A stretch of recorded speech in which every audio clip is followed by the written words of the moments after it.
स्थाणम् नमो सिद्धाणं नमो आयुर्याणम् नमो वज्रायाणम् नमो लोये सवसाहुणम्।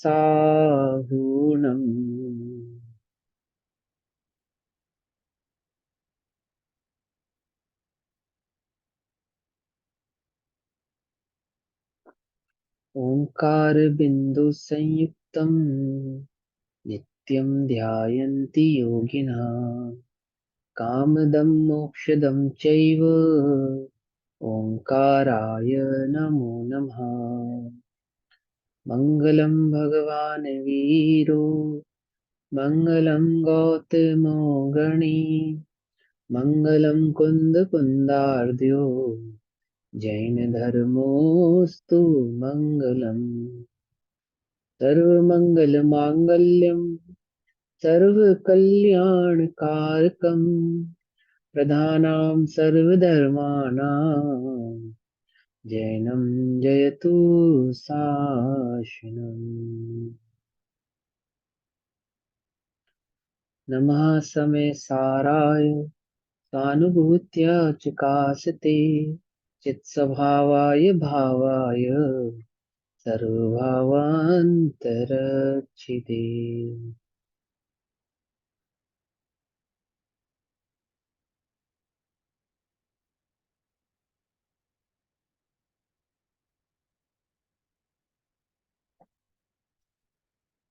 हमारी दोपहर की कक्षा का विषय श्री ग्रंथादिराज समय सारजी ग्रंथ का स्वाध्याय चल रहा है। और श्री समय सारजी ग्रंथ में आचार्य अमृतचंद्र देव द्वारा रचित आत्मख्याति टीका के माध्यम से हम ये स्वाध्याय कर रहे हैं। हमारी कक्षा पेज नंबर 49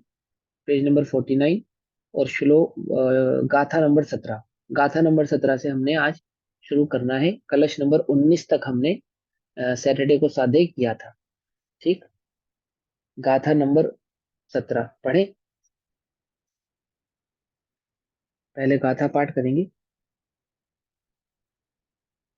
जह नाम को विपुरी सो रायानम जानी ऊन सद हदी तो तम अनुचर दिपुनो अथत्योपयत्तेन एवं ही जीवराया नादव्वौ तह यसद्धे दव्वौ अनुचरिदव्वो यपुनो सोचेव दुमोक्ष कामेन जह नाम को भी जिस प्रकार जह जिस प्रकार नाम माने जानता है जानकर या नाम ज्ञान को भी कोई पूरी सो पुरुष रायाणम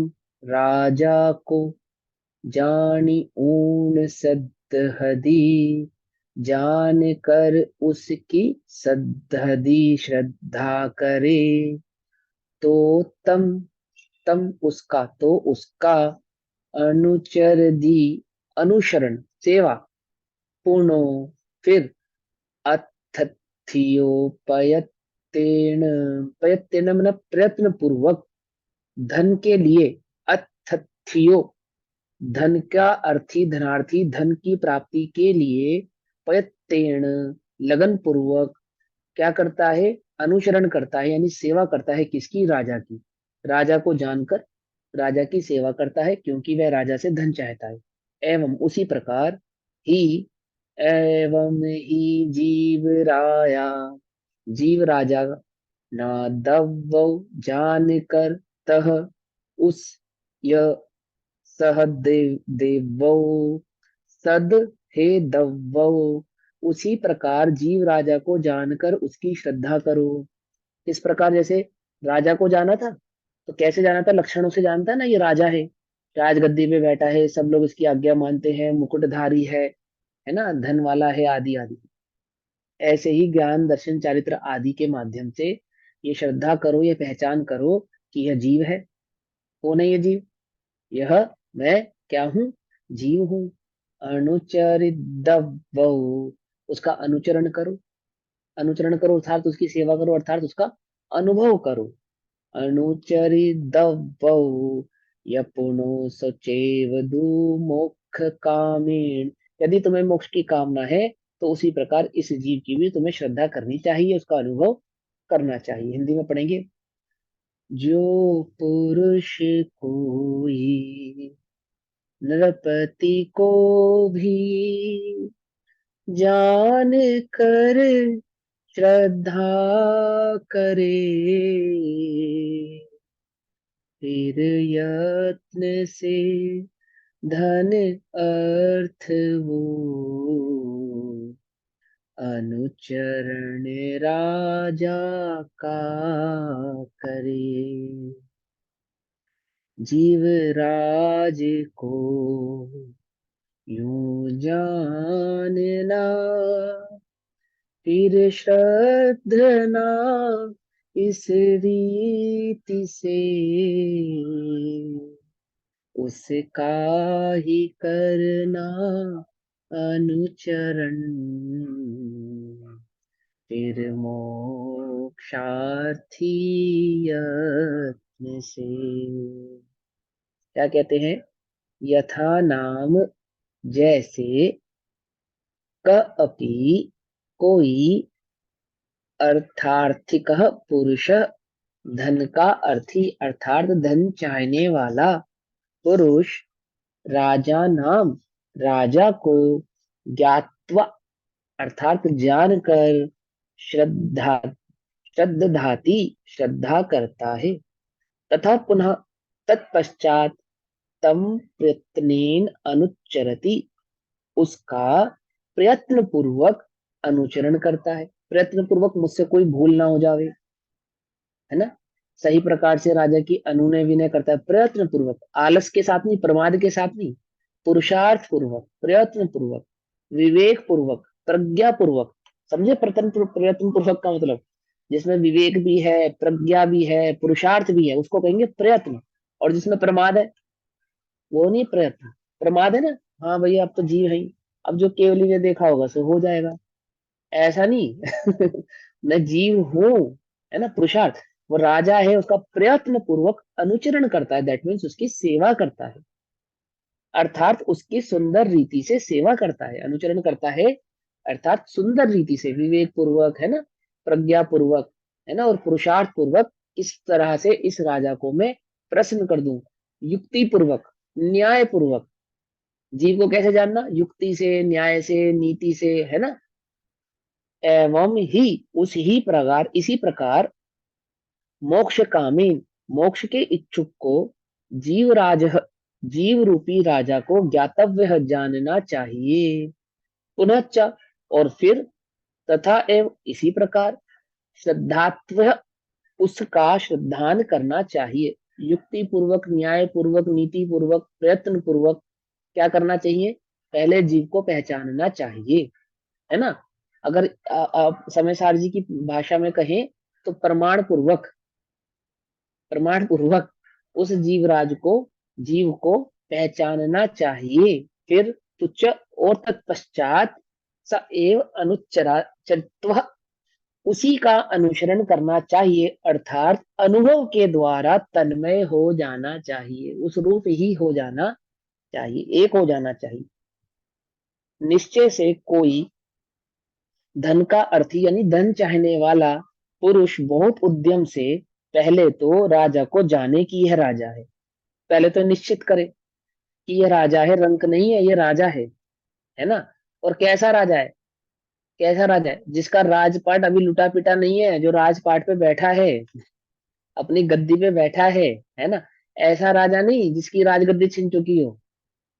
प्रयत्न पूर्वक जो ये पहचाने कि ये राजा है, फिर उसी का श्रद्धान करे कि यह अवश्य राजा ही है।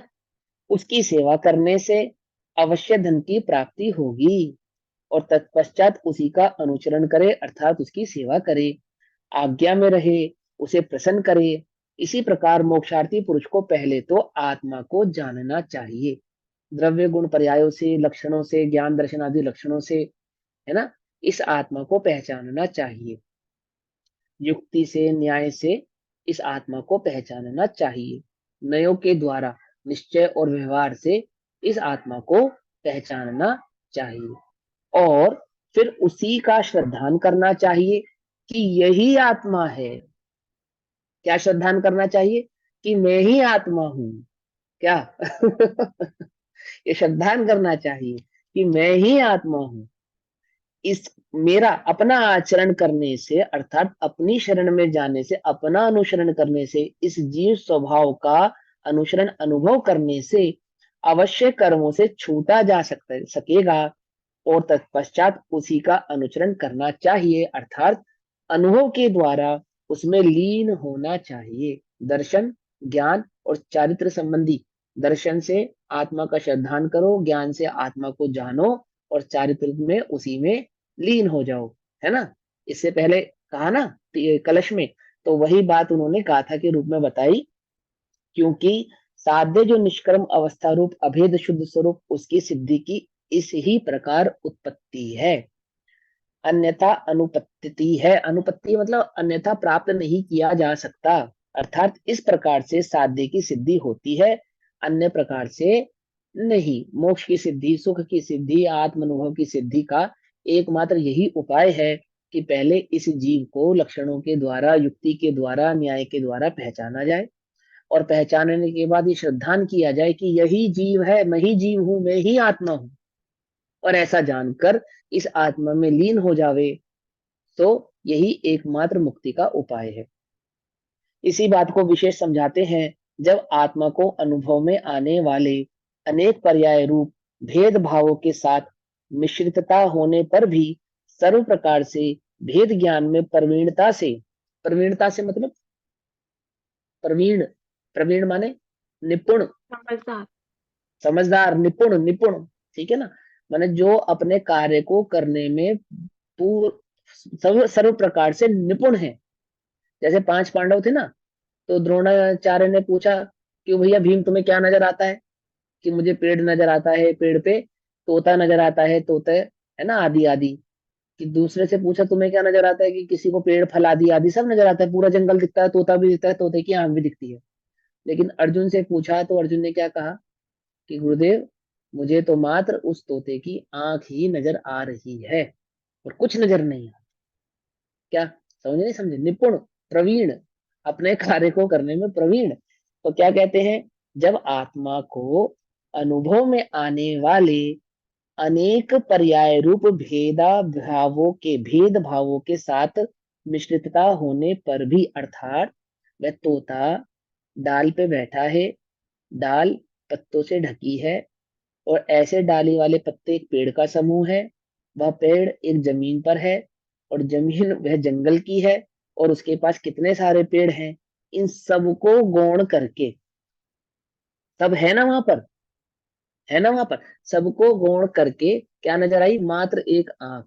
इसी प्रकार पर्याय भेदों में दर्शन, ज्ञान, चारित्र आदि अनंत गुणात्मक भी है। मिथ्या दर्शन, ज्ञान, चरित्र आदि रूप पर्यायों का मिलाप भी है ना। अशुद्ध अशुद्ध पर्यायों का पिंड यह आत्मा है, कर्म आदि का आवरण भी है, संसार की अवस्था भी है। इन सबको गौण करके, इन सबको गौण करके एकमात्र वह शुद्ध चैतन्य ज्ञायक मात्र की दृष्टि जो करता है उस है में, जो उस शुद्ध ज्ञान, जो सतत ज्ञान रूप परिवर्तने वाले उस आत्मा की मात्र ज्ञान की अनेक पर्यायों में, ज्ञेयकारों में मात्र वो जो ज्ञान परिवर्त रहा है, जो उस ज्ञान मात्र की दृष्टि करता है। समझ में आई बात? नहीं समझ में? पकड़ में आई? हाँ, तो क्या कहते हैं? पर्याय रूप भेद भावों के साथ मिश्रित होने पर भी सर्व प्रकार से, सभी प्रकार से, भली प्रकार से भेद ज्ञान में प्रवीणता से जो यह अनुभूति है, तो ही मैं हूं, अर्थात जो ये ज्ञान है, ज्ञान में जो आत्मा है ना, मैं आत्मा, ये जो चैतन्य का जो दिखाई दे रहा है प्रकाशमान, जो है मैं हूं, ऐसे आत्मज्ञान से प्राप्त होने वाला यह आत्मा जैसा जाना वैसा ही है। कहां से जाना था पहले?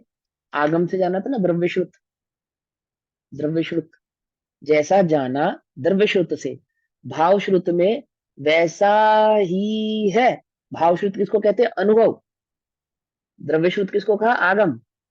भाव शुद्ध किसको कहा? आत्मा का अनुभव। तो द्रव्य शुद्ध में जैसा जाना था, और जब उस द्रव्य शुद्ध से जानकर मैंने उस आत्मा का अनुभव किया, तो क्या पाया? कि यह आत्मा वैसा ही है। समझ में आई बात? उसी प्रकार प्रतीति जिसका लक्षण है, ऐसा श्रद्धान उदित होता है।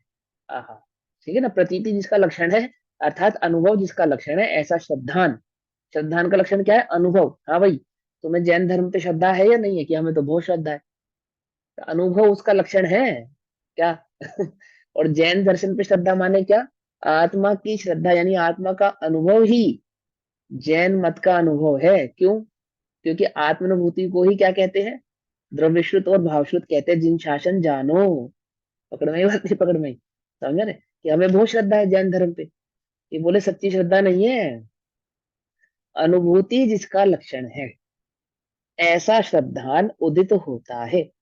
तब समस्त अन्य भावों का भेद होने से, निशंक स्थिर होने में समर्थ होने से, आत्मा आचरण उदय होता हुआ आत्मा को साधता है। अब ये आत्मा का आचरण उदय होता हुआ, दैट मीन्स चारित्र प्रकट करता हुआ, आत्मा में स्थिरता प्रकट करता हुआ, आत्मा में स्थिर स्थित होता हुआ आत्मा को साधता है, अपने को साधता है। ऐसे साध्य आत्मा की सिद्धि की इस प्रकार उपपत्ति है। उपपत्ति अर्थात प्राप्ति है। पकड़ में आई बात? ठीक है ना? किस आत्मा की? इस आत्मा की प्राप्ति का क्या उपाय? कि द्रव्य श्रुत से उस आत्मा को भली प्रकार से जानकर, जानने के बाद द्रव्य कर्म, नो कर्म, भाव कर्म आदि में व्याप्त एक सतत ज्ञान की दृष्टि करके उस आत्मा को लक्ष्य में लेकर, और वह जो अनुभव करे कि यह चैतन्य ही मात्र मैं हूं, ऐसे अनुभव के साथ जो श्रद्धान होता है, और उस श्रद्धान में वह जो आत्मा की प्रतीति यानी अनुभव हुआ, उसमें वह जो लीनता होती है, लीनता, लीनता, कि बस मैं आत्मा ही हूं, ऐसा जो लीन हुआ, यही उस आत्मा को सिद्ध करने की, प्राप्त करने की एकमात्र उपत्ति है, उपाय है। अन्य कोई उपाय नहीं है। समझे बात? मन मत्सर मोह विनश जावे, बस ज्ञाता दृष्टा रह जाऊं, है ना? परंतु जब ऐसा अनुभूति स्वरूप भगवान आत्मा अबाल गोपाल सबके सदाकाल स्वयं ही अनुभव में आने पर भी अनादि बंध के वश पर द्रव्यों के साथ एकत्व के निश्चय से मूढ़ अज्ञानी जन को जो ये अनुभूति है वह मैं हूं, ऐसा आत्मज्ञान उदित नहीं होता। अर्थात सीधी सीधी सी बात, वह आत्मा है, आत्मा का ज्ञान भी है, ज्ञान अपने को प्रकाशित भी कर रहा है, तो भी जो आत्मा, जो जीव अपने उस प्रकाशित ज्ञान में दृष्टि न करता हुआ ज्ञान में झलकने वाले ज्ञेयों की दृष्टि करता है, ऐसा अज्ञानी आत्मा। समझे?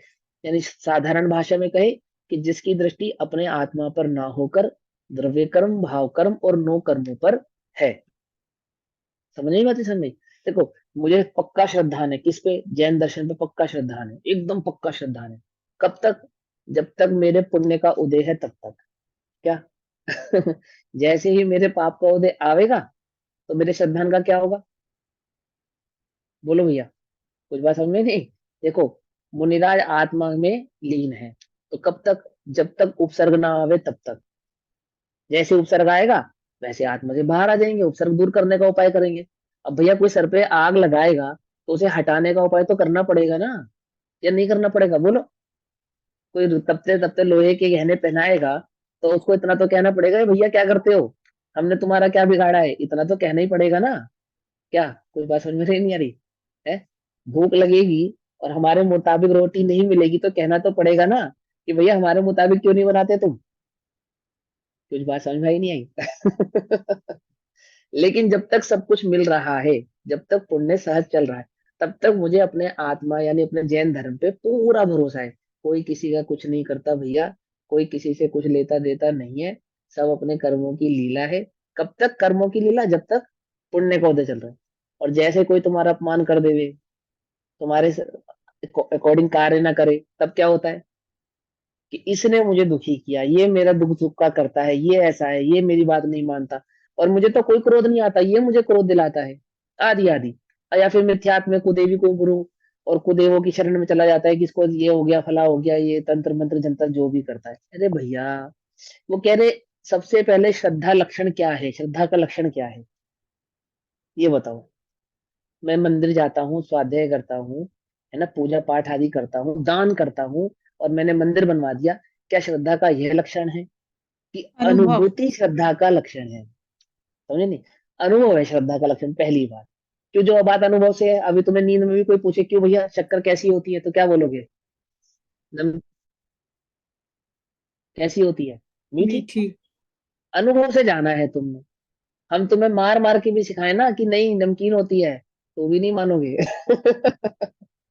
समझे, दिल्ली पुलिस के हवाले कर दी तुमने। कि इनसे कहलवाओ, क्या कहलवाओ, कि शक्कर कैसी होती है, नमकीन, तो भी ना माने। समझे नहीं समझे? क्या वो किसी के भय से कह भी दे, तो अनुभव में तो जानता है कि शक्कर मीठी ही होती है, अनुभव से। समझ समझे? तो अनुभव से जाना है, वह लक्षण है किसका? श्रद्धा का, श्रद्धा का। ऐसे ही जिसने क्या किया, पहले ज्ञान में ये जाना, क्या जाना? आत्मा के स्वरूप को जाना, किससे? द्रव्य शुद्ध से। द्रव्य शुद्ध से यानी जिनवाणी से। जिन गुरुओं की शरण में जाके, जिनवाणी की शरण में जाके ये आत्मा के स्वरूप का उसने ज्ञान किया, भली प्रकार से, नय से, निक्षेप से, आदि आदि से, है ना। वो चार लक्षण बताए थे ना, अबध स्पर्श से पहले, नाम, नय, निक्षेप आदि। उससे अच्छी प्रकार से आत्मा को समझा। जानने के बाद उसकी श्रद्धा करी। श्रद्धा करी दैट मीन्स उसका अनुभव किया। अनुभव किया, अनुभव से क्या पाया? कि यह आत्मा, मैं आत्मा ऐसा ही हूं जैसा मैंने द्रव्य श्रुत में जाना था। क्या जाना था? कि द्रव्य कर्म, भाव कर्म, नो कर्म आदि में रहता हुआ भी मैं सतत ज्ञान चैतन्य ज्योति मात्र ही हूं, अन्य कुछ नहीं। ऐसा जानकर उसमें लीनता प्रकट करी, यानी उसमें स्थिर हुआ कि ऐसा ही हूं, उसका निरंतर निरंतर सतत अनुभव किया। ऐसा करने मात्र, ऐसा ही होगा, ऐसा ही, यही एकमात्र मुक्ति का, सिद्धि का, अनुभव का, मोक्ष का या सम्यक दर्शन का उपाय है। अन्य कोई उपाय नहीं है। और जो जीव इस उपाय को नहीं जानते, है ना, नहीं जानते, तो क्या है कि ऐसे आबाल अथवा द्रव्य श्रुत के ज्ञानी, देखो इसमें एक बात है, आबाल गोपाल, तो ज्ञानियों को तो अनुभव में आ ही रही है, उनकी तो बात ही अलग हो गई, जिन्होंने उसका अनुभव कर लिया। लेकिन ऐसे ज्ञानी जो आत्मा का लक्षण ज्ञान में तो जानते हैं, परंतु अभी उन्होंने अनुभव नहीं किया, एक बात। और दूसरा, जो अबाल यानी आत्मा का द्रव्य शुद्ध से भी भाव नहीं जानते। दोनों बातें समझ में आई? एक तो अनुभव कर लिया जिन्होंने, वो तो हो ही गए अनुभव करने वाले। लेकिन जो आत्मा का भाव यानी उसका परिणाम, उसका लक्षण द्रव्य शुद्ध से जानते हैं, अनुभव नहीं किया है। और दूसरा, जो उस आत्मा के स्वरूप को द्रव्य श्रुत से भी नहीं जानते, उसको भी नहीं जानते। ऐसे जीवों को भी सतत, सदा काल स्वयं ही अनुभव में आने पर भी, अभी किसका अनुभव हो रहा है तुमको, क्या लगता है?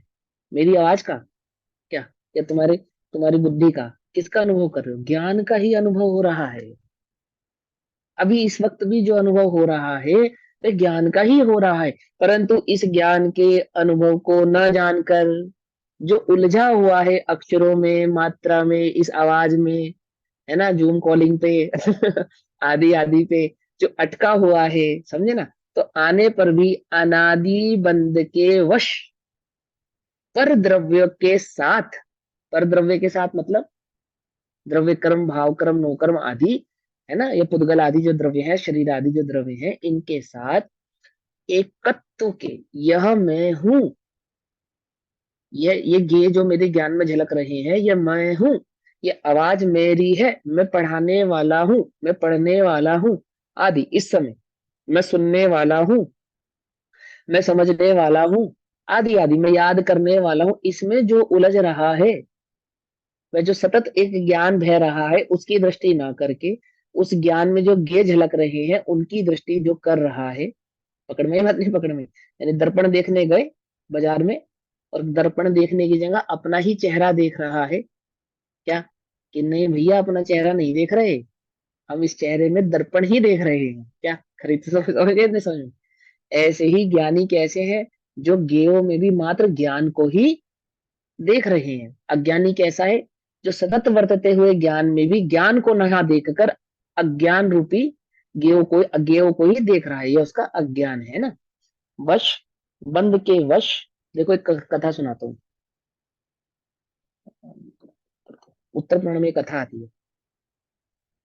उत्तर पुराण में पहले बलभद्र की समय की कथा है, पहले बलभद्र के समय की कथा है ना। तो एक दो भाई होते हैं, दो भाई होते हैं। तो एक भाई तो राजा बन जाता है और एक भाई नगर सेठ रह जाता है। ठीक। तो जो भाई राजा बन जाता है, उसके चार मंत्री होते हैं। उन चार मंत्रियों में एक दुर्बुद्धि नाम का मंत्री होता है। वो दुर्बुद्धि नाम का जो मंत्री होता है, वो राजा को हमेशा गलत सलाह ही देता है। ठीक है ना, सही सलाह नहीं देता। तो अब वो राजा उसकी बात मानता रहता है। तो उस दुर्बुद्धि मंत्री को ये बात पता चल जाती है कि जो इसका एक भाई है ना, नगर सेठ, ये इसकी सलाह जब तक मानता रहेगा, तब तक मेरा यहाँ पे कुछ पार बसने वाला नहीं है। और जो मैं चाहता हूँ राजा से, वो मुझे प्राप्ति होने वाली नहीं है। तो क्या करता है कि उस राजा को अपने भाई के खिलाफ भड़का देता है, उसके भाई के खिलाफ, नगर सेठ के खिलाफ भड़का देता है। और उन दोनों की जो संधि होती है ना, उसको विच्छेद कर देता है। विच्छेद करने के बाद फिर वो उसकी गद्दी पे आ जाता है, यानी नगर सेठ जो उसका जिसकी वो सलाह मानता था, अब वो राजा उसकी सलाह ना मान के उस दुर्बुद्धि मंत्री की सलाह मानने लगता है। तो एक बार वो राजा अपने उस मंत्री के साथ जंगल में जाता है वन विहार करने के लिए। ठीक है ना। तो वन विहार करते समय उसको दिखता है कि जल में एक सूर्यकांत नाम की मणि चमक रही होती है, तालाब में। सूर्यकांत नाम की एक मणि तालाब में चमक रही होती है। तो राजा की दृष्टि जब उसमें पड़ती है, तो वो दुर्बुद्धि मंत्री से पूछता है कि तुम्हारा क्या कहना है। कि कहता है, महाराज ये तो सूर्यकांत मणि है, तो आपको प्राप्त होनी ही चाहिए। तो राजा के जितने भी सैनिक होते हैं, मंत्री होते हैं, और स्वयं राजा भी उस तालाब में कईयों बार उतरता है, परंतु वह मणि उसको प्राप्त हो पाती नहीं, प्राप्त ही नहीं हो पाती। बहुत कोशिश करते हैं, पूरी सेना भी लग जाती, सब लग जाती है, कोई बात नहीं, लौट आते हैं। लौट आते फिर किसी कारणवश से राजा को ये बात समझ में आ जाती है कि ये जो मंत्री है ना, ये दुर्बुद्धि मंत्री, उसके पुण्य की वजह से, काल योग के निमित्त से, ये बंदा सही नहीं है, गड़बड़ है, ये सही सलाह नहीं देता। एक घटना घटती है, वो घटना मैं अभी पढ़ाना नहीं चाह रहा, वो पूरी लंबी चौड़ी कहानी है, जो महत्व की बात है वो समझाना चाहता हूँ।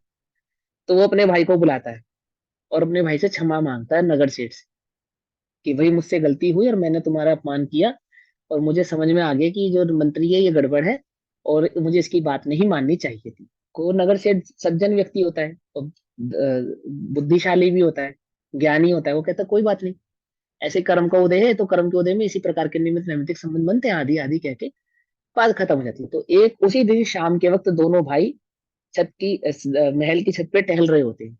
तो टहलते टहलते राजा उसको ये बात बताता है, किसको, अपने भाई को, कि अभी कुछ दिन पहले हम ऐसे ऐसे जंगल में गए वन विहार करने के लिए, और हमें ऐसे ऐसे वह मणि तालाब में नजर आई, और लेकिन हमने बड़ी कोशिश की, हमें वह प्राप्त नहीं हो पाई। तो वो जो चतुर होता है ना भाई, वो क्या कहता है कि महाराज, वह जो मणि थी ना, वह तालाब में नहीं थी, वह तो उस तालाब के किनारे जो वृक्ष बना है, उस वृक्ष पर थी। क्या जिसकी चमक उस तालाब में पड़ती थी, और तुम उस मणि को कहाँ ढूंढ रहे थे, तालाब में। तो राजा उसकी बात सुन के बड़ा चौंकता, रहे इस बात पे तो हमने ध्यान ही नहीं दिया। तो वो वापस उस भाई, अपने भाई के साथ, सेना के साथ उसी स्थान पर जाता है, और वह मणि वहीं उसी तालाब में चमक रही होती है। और वो जब देखता है तालाब के ऊपर पेड़ पर, तो वह मणि उसे उस पेड़ पर प्राप्त होती है। अभी समझ में आई तुम्हें बात या नहीं समझ में आई? ऐसे ही ये अज्ञानी जो जीव है, ये सतत, ये ज्ञेयों में ज्ञान है, ज्ञेयों में सुख है, इस बुद्धि से निरंतर ज्ञेयों की ओर ही आकर्षित होता रहता है, बार बार बार बार बार बार, प्रतिबिंब में, ज्ञान में झलकने वाले ज्ञेय रूपी प्रतिबिंबों में। कोई सदगुरु ज्ञानी पुरुष आते हैं, वो ऐसे समझाते हैं कि ये जो सुख की झाए तुझे पड़ती हुई गेहूं में नजर आ रही है, ये गेहूं की नहीं है, ये चमकने वाला तो ये तेरा ज्ञान रूपी आत्मा ही है, जिसमें ये सब ज्ञेय पदार्थ झलकते हैं। तो दृष्टि ज्ञेयों की करता है, ज्ञेय की दृष्टि करने वाला कभी सुखी नहीं होता। तो जो सुखी होना है तो ज्ञान की दृष्टि कर। और जैसे ही वह ज्ञान की दृष्टि करता है, क्या प्राप्त होता है उसे? वह सूर्यकांत मणि प्राप्त हुई ना, आहा, उसे सिद्धत्व तो प्राप्त होता है। क्या कहते हैं? आने पर भी अनादि बंध के वश, पर द्रव्यों के साथ एकत्व के निश्चय से मूढ़ अज्ञानी, है ना, गेयो में जो एकत्व किया है ना उसने, पर द्रव्य में जो एकत्व किया है, उसमें मूढ़ अज्ञानी जन को जो यह अनुभूति है वही मैं हूँ, ये जो जिस ज्ञान में झलक रहे हैं वह ज्ञान ही मैं हूँ, ऐसा आत्मज्ञान उदित नहीं होता। उदित नहीं होता, समझे? किसको देख रहे हैं? वो मणि की परछाई तालाब में पड़ रही है, तालाब में उतरने वाले को वह मणि प्राप्त नहीं होती। समझे बात? और उसके अभाव से अज्ञात का श्रद्धान, अज्ञात का श्रद्धान मतलब वह तालाब में मणि थी या नहीं थी? बोलो भैया। और श्रद्धान क्या किया था? कि मणि तालाब में है, ये श्रद्धान था ना। और मणि कहाँ नहीं थी? तालाब में नहीं थी। अज्ञात का श्रद्धान, समझे नहीं समझे? अज्ञात का श्रद्धान गधे के सींग के श्रद्धान के समान है। जैसे गधे के सर पे सींग नहीं होते, ऐसे तालाब में क्या नहीं थी? मणि नहीं थी। और वो सब कहाँ ढूंढ रहे थे उसे? तालाब में ही ढूंढ रहे थे, है ना। ऐसे ही गेयो में क्या नहीं है? ज्ञान नहीं है। द्रव्य कर्म भाव कर्म नो कर्म किसके नहीं है? मेरे नहीं है। पर यह अनादि से यह आत्मा ऐसा ही मान रहा है कि द्रव्य कर्म भाव कर्म नो कर्म मेरे हैं। इनमें एकतपना ममतपना करके बैठा है, अहमपना करके बैठा है ना। और क्या हो रहा है? गधे के सर पे सींग के समान जो सुख वहां नहीं है, उसे ढूंढ। कहाँ है वह सुख? कहाँ है? कि जैसे वो मणि तालाब में चमकती हुई भी तालाब से अति भिन्न, क्या अति भिन्न थी या नहीं? बोलो। तालाब में झलकने वाली वो मणि, वो जब लेकर आए तो गीली मिली या सूखी? समझे नहीं समझे? अति भिन्न। ऐसे ही वह ज्ञान ज्ञेयों से अति भिन्न, द्रव्य कर्म भाव कर्म नो कर्मों से अति भिन्न, और उस ज्ञान की दृष्टि नहीं करता। तो अज्ञात यानी गधे के सिंग के समान श्रद्धान करता है, इसलिए श्रद्धान भी उदित नहीं होता। श्रद्धान उदित नहीं होता, अर्थात वह जो दिख रहा है वह प्राप्त नहीं होता।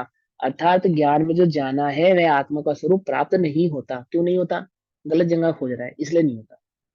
ठीक है, ज्ञान है ये तो जाना, लेकिन मैं ज्ञान में ही हूं ऐसा भी नहीं जाना। और जो ज्ञान में आत्मा उसको भी नहीं जानते, उन्हें वह आत्मा प्राप्त होता नहीं है। तब समस्त अन्य भावों के भेद से आत्मा में निशंक स्थिर होने की आत असमर्थता के कारण आत्मा का आचरण उदित न होने से, मैंने निशंकता नहीं उत्पन्न होती। शंकित रहा ना कि मणि कहाँ है, मणि कहाँ है, मणि कहाँ है। ऐसे ही आत्म के ज्ञान को न जानकर और जहां सुख नहीं है वहां सुख की खोज करता हुआ, सुख प्राप्त नहीं होने पर शंकित होता रहता है, अस्थिरता रहती है। अस्थिरता रहती है ना, स्थिर नहीं हो पाता। उस अस्थिरता के कारण देखो, भवन में जी भर घूम चुका, कण कण को जी भर भर देखा, है ना। पर मुझको नहीं मिली सुख की रेखा, किंचित नहीं मिली सुख की रेखा। अस्थिर निशंकता वहां पे नहीं आई, शंकाशील रहा। क्यों? क्योंकि वहां पे है ही नहीं। उसको प्राप्त करने के लिए उन्हीं में खोजता रहा, खोजता रहा, खोजता रहा, खोजता रहा, स्थिर ही नहीं हो पाया। और जहां है वहां देखेगा, वहां तो है, वहां प्राप्त हो जाएगी, तो कैसा हो जाएगा? स्थिर हो जाएगा। अब कौन जाएगा उस तालाब के पास जब वो मणि प्राप्त हो गई तो? स्थिर हो गया ना। समझे नहीं समझे? तो कहते हैं निशंक स्थिर होने की असमर्थता के कारण। असमर्थता मतलब मैं निशंक नहीं हुआ, निश इसीलिए शंकाशील होने से ही उसके अंदर क्या है? असमर्थता यानी कमजोरी है। कमजोरी है। किस चीज की कमजोरी? स्थिरता की कमजोरी है। आत्मा का आचरण उदित नहीं होता, यानी आत्मा की स्थिरता नहीं हो पाती, क्योंकि श्रद्धान नहीं है। श्रद्धान नहीं है क्योंकि ज्ञान नहीं है। सही ज्ञान नहीं होने से, सही श्रद्धा नहीं होने से आत्मा में जो स्थिरता होनी चाहिए वह स्थिरता नहीं हो पाती, है ना। आत्मा का जो स्वरूपाचरण चारित्र होना चाहिए वह स्वरूपाचरण चारित्र नहीं हो पाता, और आत्मा को नहीं साध सकता है, अर्थात आत्मा को प्राप्त भी नहीं कर सकता। इसलिए साध्य आत्मा की सिद्धि की अन्यथा अनुपतति अनुपत्ति है, यानी कि साध्य आत्मा, यानी जिस आत्मा को प्राप्त करना है उस आत्मा की जो सिद्धि है, उसकी सिद्धि की क्या है, अन्यथा अनुपत्ति है, यानी प्राप्त होने में कोई कारण वहां पे मौजूद नहीं है, वह प्राप्त होने वाली नहीं है। भावार्थ, साध्य, साध्य माने जिसको साधा जाए, आत्मा की सिद्धि, सिद्धि अर्थात प्राप्ति दर्शन ज्ञान चारित्र से ही है। क्यों, दर्शन ज्ञान चारित्र क्या है, उसका लक्षण है, प्रकट करना है ना आत्मा को, उसका लक्षण है पहचानना, ज्ञान। अन्य प्रकार से नहीं, क्योंकि पहले तो आत्मा को जाने, ज्ञान में आत्मा को पहले जाने कि यह जो जानने वाला अनुभव में आता है सो मैं हूं, ऐसा जाने। इसके बाद उसकी प्रतीति रूप श्रद्धा होती है, अनुभव करे, क्योंकि जाने बिना किसका श्रद्धान करेगा, समझे ना। तत्पश्चात समस्त अन्य भावों से भेद करके अपने में स्थिर हो जावे, द्रव्यक्रम भावक्रम नोकर्म आदि भावों से, कषाय आदि से भेद करके वह आत्मा में क्या सा हो जावे, स्थिर हो जावे। इस प्रकार से सिद्धि होती है, दर्शन ज्ञान चारित्र से ही आत्मा की सिद्धि होती है। किंतु यदि जाने ही नहीं तो श्रद्धान भी नहीं हो सकता, और ऐसी स्थिति में स्थिरता कहाँ से आएगी, किस स्थिरता करेगा किसकी, जिसका ज्ञान ही नहीं है उसका श्रद्धान नहीं है, जिसका श्रद्धान नहीं है स्थिरता किसकी करेगा। इसलिए यह निश्चय है कि अन्य प्रकार से सिद्धि नहीं होती, एकमात्र दर्शन ज्ञान चारित्र से ही आत्मा की सिद्धि हो सकती है अथवा होती है, ज्ञान दर्शन चारित्र से ही आत्मा की प्राप्ति उत्पत्ति होती है। अब इसी अर्थ का कलश रूप काव्य कहते हैं।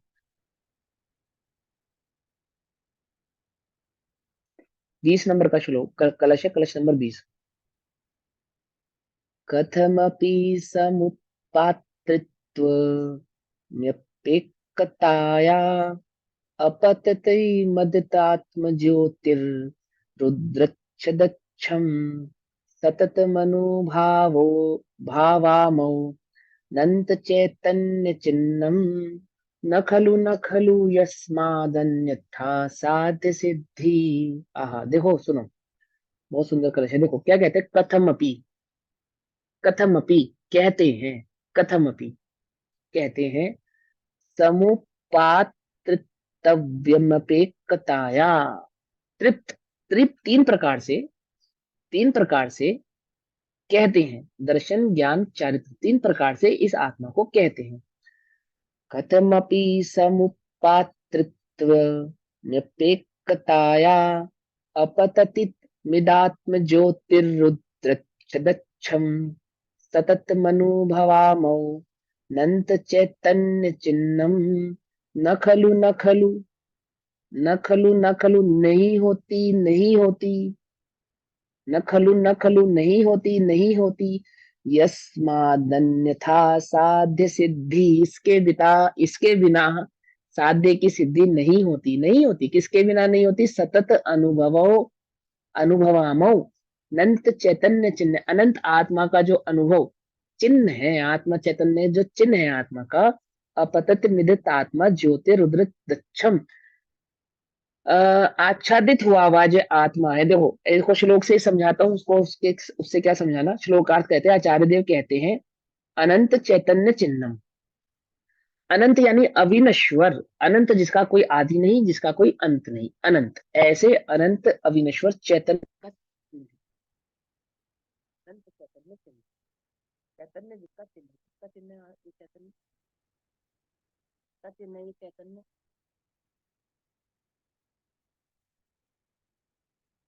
वही आवाज आई, अब भी नहीं आई, लो है बहुत, आ नहीं तो रही, आ कम है, गई। नहीं आ रही। चलो कोई बात, आचार्य कहते हैं अनंत चैतन्य चिन्हम, अनंत चैतन्य जिसका चिन्ह है, ऐसी इदम आत्म ज्योति ही, इस आत्म ज्योति का, इस आत्म ज्योति का अनंत चैतन्य जो चिन्ह है ना, सतत अनुभवाम, हम निरंतर अनुभव करते हैं। कौन, किसकी बात कर रहे हैं, आचार्य अपनी बात कर रहे हैं, किसकी बात कर रहे हैं मालूम है, सभी जीवों की बात कह रहे हैं, अबाल गोपाल सभी जीव, मैं भी, आचार्य भी, सिद्ध भगवान भी, सभी जीव इस अनंत चैतन्य ज्योति का अनुभव करते हैं, सतत करते हैं।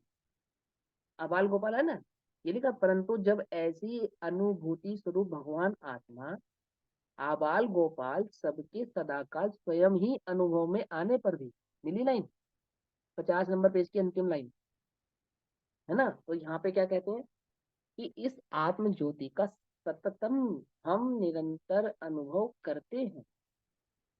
यस्मात्, क्योंकि अन्यथा साध्य सिद्धि न खलु न खलु, क्या, अन्यथा साध्य सिद्धि न खलु न खलु, उसके अनुभव के बिना, उसके अनुभव के बिना अन्य प्रकार से, देखो दो बातें समझना है यहाँ के अंदर। एक तो आत्मा का जो चैतन्य चिन्ह है वह कैसा है, अनंत है। अनंत होने से तो सभी के ज्ञान का विषय बन रहा है। ज्ञानी और अज्ञानी में क्या अंतर है कि ज्ञानी उस सतत चैतन्य चिन्ह को पहचानता है, अज्ञानी उस सतत चैतन्य चिन्ह को नहीं पहचानता। चिन्ह समझ रहे हो, लक्षण को नहीं पहचान। अब आचार्य कह रहे हैं कि हम उस सतत चैतन्य चिन्ह का अनुभव करते हैं, यानी हम उस लक्षण को जानते हैं। क्यों जानते हैं, क्या कारण है उसको जानने का, क्योंकि अन्यथा साध्य सिद्धि न खलु न खलु, उसके अनुभव के बिना, किसके अनुभव के बिना, उस चैतन्य, सतत चैतन्य जो चिन्ह है ना, चैतन्य चिन्ह, उसके अनुभव के बिना अन्य प्रकार से साध्य आत्मा की सिद्धि नहीं होती, अर्थात आत्मा की अनुभूति प्राप्त नहीं होती, आत्मा प्रकट नहीं होता, अथवा आत्मा की सम्यक दर्शन की प्राप्ति नहीं होती। वह आत्म ज्योति ऐसी है कि कथम अपि समुपात्रित्व अपि एकताया अपतितम, जिसने किसी प्रकार से तृत्व अंगीकार, तृत्व मतलब दर्शन ज्ञान चारित्र, ऐसा तृत्व अंगीकार किसी प्रकार से, किसी प्रकार से मतलब एक अपेक्षा से, हवा का किसी प्रकार नहीं है यहाँ के अंदर, एक निश्चित किसी प्रकार है कि व्यवहार में अनंत गुणात्मक आत्मा का लक्षण दर्शन ज्ञान चारित्र होने से, तो पर्याय अपेक्षा से अथवा गुण अपेक्षा से दर्शन ज्ञान चारित्र वाला वह आत्मा, तो किसी प्रकार से माने वहां किसी प्रकार फिक्स हो चुकी, पहले वो बता चुके इस बारे में। तो किसी प्रकार से तृत्व यानी पर्याय अपेक्षा से गुण अपेक्षा से उस आत्मा ने तृत्व यानी दर्शन ज्ञान चरित्र को अंगीकार किया है। तथापि फिर भी जो एकत्व से च्युत नहीं होती, अपने एकत्व को, अखंडता को छोड़ती नहीं, अपनी अखंडता को वह आत्मज्योति छोड़ती नहीं है। और अच्छम उदच्छम, जो निर्मलता से उदय को प्राप्त हो रही, समझ में बात है, अच्छम उदच्छम, जो निर्मलता से उदय को प्राप्त हो रही है, उस आत्म अनुभव का, उस आत्म ज्योति को हम नहीं छोड़ते, क्योंकि उसको प्राप्त करने का और अन्य कोई उपाय नहीं है। पकड़ में आई बात, समझ में आई। अब देखो भावार्थ पढ़ते हैं। आचार्य कहते हैं कि जिसे किसी प्रकार पर्याय दृष्टि से तृत्व प्राप्त है, इसे आत्मा को किसी प्रकार यानी कि पर्याय दृष्टि से तृत्व प्राप्त है, मतलब दर्शन ज्ञान चारित्रपना प्राप्त है।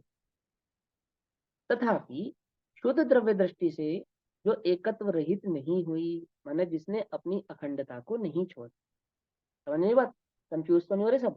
व्यवहार से जिसे तृत्व प्राप्त है, अर्थात व्यवहार से जिसमें हम दर्शन ज्ञान चरित्र है ऐसा कहते हैं, परंतु निश्चय से तो उसने अपने एकत्व को कभी छोड़ा नहीं है, वह कैसी है, अखंड है। ठीक।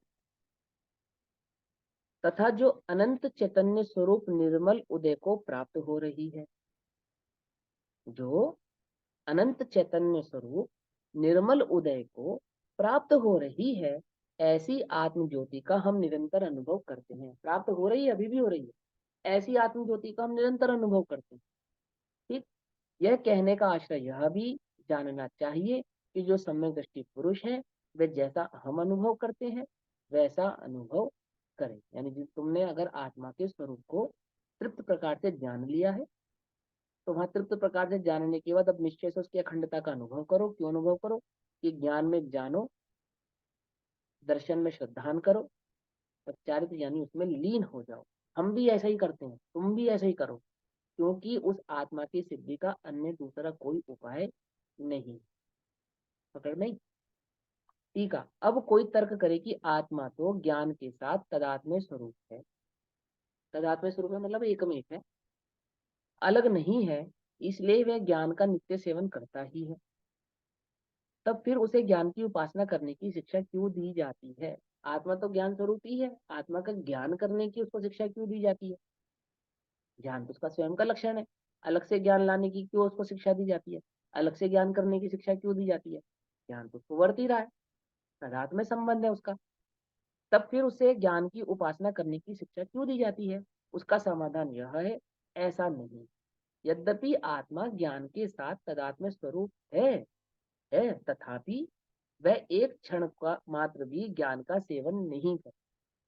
अब उसको ज्ञान की शिक्षा दी जाती है, मतलब क्या कि ज्ञान का सेवन कर, यह शिक्षा दी जाती है, ठीक है ना। मैंने वह ज्ञान में व्याप, ज्ञान में झलकने वाले जीवों का अनुसरण करता है, उनकी दृष्टि करता है, ज्ञान की दृष्टि नहीं करता। ज्ञान तो उसके पास है, तो हम जब उसको ज्ञान की कहने की शिक्षा देते हैं, तो ये शिक्षा नहीं देते कि ज्ञान को कहीं बाहर से ग्रहण करना है अथवा ज्ञान उसको कहीं बाहर से लाना है। हम तो सिर्फ उसको यही शिक्षा देते हैं कि तू ज्ञान स्वरूप है, तद्यपि यद्यपि तू तदात्मय ज्ञान से तेरा संबंध है, तो भी तू अपने उस ज्ञान की दृष्टि क्यों नहीं करता? वो अन्य की दृष्टि क्यों करता है, सेवन नहीं करता? क्योंकि स्वयं बुद्धत्व, स्वयं सतत जानना, बुद्धत्व माने ज्ञान, स्वयं स्वयं बुद्धत्व अथवा बोधित्व, बुद्धत्व दूसरे के बताने से जानना। एक होता है स्वयं से जानना, एक होता है दूसरे के बताने से जानना। इन कारण पूर्वक ज्ञान की उत्पत्ति होती है। या तो जीव स्वयं से जान जावे अपने स्वरूप को, और या फिर श्री गुरु के उपदेश के माध्यम से अपने स्वरूप को जाने। या तो कालब्धि आए तब स्वयं ही जान ले, अथवा कोई उपदेश देने वाला मिले तब जाने। जैसे सोया हुआ पुरुष या तो स्वयं ही जाग जाए अथवा कोई जगाए तब जागे, है ना। यह पुनः प्रश्न होता है कि यदि ऐसा है तो जानने के कारण से पूर्व क्या आत्मा अज्ञानी ही है, क्योंकि उसे सदैव अप्रतिबुद्धत्व है? उसका उत्तर ऐसा ही है, वह अज्ञानी ही है। अब यहाँ पुनः पूछते हैं कि आत्मा कितने समय तक, यहाँ कहाँ तक अप्रतिबुद्ध रहता है, वह कहो। उसके उत्तर स्वरूप गाथा कहते हैं, यानी ये जीव जो है कब तक अप्रतिबुद्ध रहता है, मैं बताऊं। अभी एक बात ऊपर की मैं थोड़ी सी क्लियर कर देता हूँ। देखो, उन्होंने कहा कि जब तक आत्मा को नहीं जानता तब तक ज्ञान स्वरूपी आत्मा अज्ञानी है। तो बात को समझना, अज्ञान का अर्थ होता है ज्ञान नहीं। तो जड़ है क्या, कि बोले नहीं जड़ नहीं है। ज्ञान तो के साथ तो उसका तादाद में संबंध है, ज्ञान ही उसका लक्षण, परंतु वह अपने ज्ञान लक्षणा को, ज्ञान लक्षण स्वरूप को नहीं पहचानता, नहीं जानता। या तो वह अपने ज्ञान लक्षण को जान लेगी, या श्री गुरु के उपदेश के माध्यम से अपने उस ज्ञान लक्षण को जानकर उसके श्रद्धान करके उसमें चारित्र यानी कि रच जाए, जम जाए, पच जाए, स्थिर हो जाए।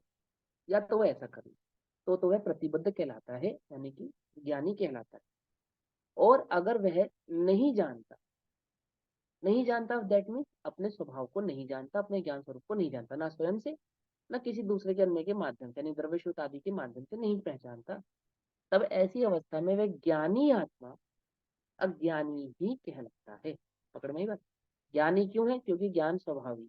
अज्ञानी क्यों है? क्योंकि ज्ञान स्वभाव को नहीं जान। ठीक है ना। ऐसा देखो, सीधा सा उदाहरण है कि किसी के पास 1 करोड़ रुपया हो और लोकर में बंद हो और लोकर की चाबी खो जावे, तो जब तक चाबी ना मिले तब तक वह करोड़पति है या नहीं? और दरवाजे पे किसी कोई ऐसा व्यक्ति खड़ा हो जिसको पैसा देना हो, बोलो भैया, अभी वो करोड़पति है या नहीं? है पर उसे मालूम वो नहीं है। कहे, मेरे पास करोड़ों रुपए पड़ा तिजोरी में, तो सामने वाला क्या कहेगा? तेरे करोड़ रुपए का क्या मैं अचार डालूंगा? मैं धन लेने आया हूँ, मुझे दे अगर तेरे पास रखा है तो। कि वो चाबी नहीं है। बोले हमारे किसी काम का नहीं है तेरा करोड़पना, है ना भाई, हमें तो तूने बुलाया था आज और हमें दे। ऐसे ही ये जीवन आदि से दुखी है। बोले क्यों दुखी है? सुख सुख न रूपी गुण तो इसके पास है, फिर भी दुखी है। अज्ञानी है, क्यों ज्ञान अज्ञानी है? ज्ञान तो इसके पास है, कि भाई वो चाबी नहीं मिल रही ज्ञान में लगाने वाली। क्या है ज्ञान में लगाने की चाबी? कि मैं ज्ञान में ही हूँ, ऐसा नहीं जानता। तो ज्ञान स्वरूपी है लेकिन नहीं जानता, ज्ञानी। समझे नहीं समझे? तो कहते हैं कि क्योंकि उसे सदैव अप्रतिबुद्धत्व है, उसका उत्तर ऐसा ही है, वह अज्ञानी ही है।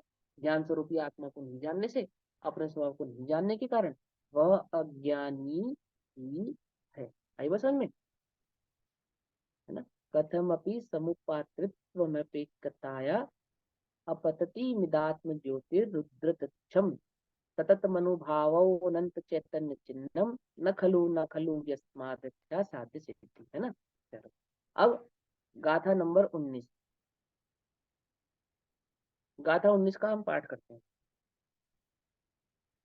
कम मोनो कम महीय अहमिति अहकम च कम्मणो कम्मम या ऐसा खलु बुद्धि अपनी बुद्धो भवति ताव। एक बार फिर पढ़ता हूँ। कम्मेनो कम्महीय अहमिति अहकम च कम्मनो कम्मम या ऐसा खलु बुद्धि अपन अपंडित बुद्धो भवति ताव। नो कर्म कर्म है, नो कर्म कर्म यू मैं अरु मैं कर्म नो कर्म है।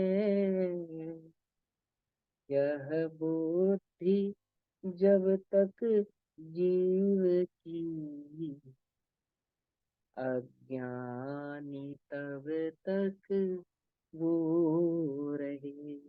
है कब तक रहेगा भैया ज्ञानी, है जी ये क्वेश्चन पूछे ना। अब यहाँ अपन पूछते हैं कि ये आत्मा कितने समय तक और कहाँ तक अप्रतिबद्ध यानी कि अज्ञानी रहता है। सो कहो कि भैया कम्मय कर्म नो कम्म ही नो कर्म, यह अहमति इनमें अहम बुद्धि है कर्म में और नो कर्म में, द्रव्य कर्म भाव कर्म नो कर्म, है ना। यानी 8 कर्म रूपी द्रव्य कर्मों से जो बनता है उसमें, राग द्वेष आदि की जो मोह राग द्वेष आदि की उत्पत्ति होती है उसमें, और शरीर आदि संसार आदि जो नो कर्म है इनमें, जब तक इसकी अहम बुद्धि है कि नो कर्म कर्मजू में, क्या कहा, कम्मय नो कम्मही, यह अहमदी यह मेरे है। अहकम च कम्म नो कम्मम, मैं शरीर हूँ, मैं है क्रोधी हूँ, मैं द्रव्य कर्म हूँ भाव कर्म हूँ, ये मेरे हैं और ये मैं हूँ।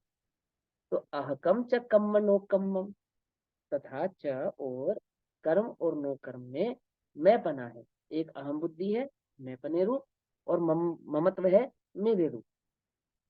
जा तब तक ऐसा, जब तक, जा ऐसा तब तक, खलु खलु बुद्धि ऐसी ही बुद्धि, अपनी बुद्धो हवती ताव अप्रतिबुद्ध रहता है। जब तक जीव की ऐसी बुद्धि है तब तक क्या रहता, अपनी बुद्धो अप्रतिबुद्ध हवदी होता ताव है तब तक रहता है। आई बात समझ में। नो कर्म कर्म जो मैं अरु, मैं नो कर्म कर्म है। यह बुद्धि जब तक जीव की अज्ञानी तब तक हो रहे। संस्कृत पाठ है इसका। यावत, जब तक इस आत्मा की कर्मणि ज्ञानावरणादि द्रव्य कर्म भाव कर्म च और नो कर्माणी यानी शरीर आदि नो कर्म में, यह मैं हूँ च और अहकम कर्म नो कर्म इति, मुझ में यह कर्म नो कर्म है। यानी कि मैं द्रव्य कर्म भाव कर्म नो कर्म हूँ और द्रव्य कर्म भाव कर्म नो कर्म मेरे हैं। ऐसा खलु बुद्धि, ऐसी बुद्धि है, तावत तब तक अप्रतिबुद्ध यह आत्मा अप्रतिबुद्ध भवती रहता है, होता है। आई बात समझ में। बोलो भैया कब तक हो ज्ञानी तुम, बोलो भैया तुम्हारे अज्ञान से छूटने का क्या उपाय बताया आचार्यों ने गाथा नंबर 19 कि तुम द्रव्य कर्म को अपना मानते हो, भाव कर्म को अपना मानते हो, नो कर्म को अपना मानते हो, कि हाँ मानते हैं, अप्रतिबुद्ध हो। तो बोले प्रतिबुद्ध होने के लिए क्या करूं, ना द्रव्य कर्म मेरे ना भाव कर्म मेरे ना नो कर्म मेरे, मैं तो एक चैतन्य ज्ञान मात्र हूँ। बोलो कितना मुश्किल है, इतना मुश्किल है कि अनादि से नहीं हो पाया। अब चले कितना सरल है, कि इतना सरल है अभी जाने अभी अनुभव करे अभी काम हो जाए। क्या समझे नहीं समझे ठीक। तो इसकी टीका जो है हम कल पढ़ेंगे, है ना, कल पढ़ेंगे। अभी समय हुआ, तब तक के लिए सभी को जय जिनेन्द्र। ओम नमः सिद्धेभ्यः। निज निधि निज में बताई, यह अनंत पुकार है, इसके लिए जिनवाणी माँ को वंदना शत बार।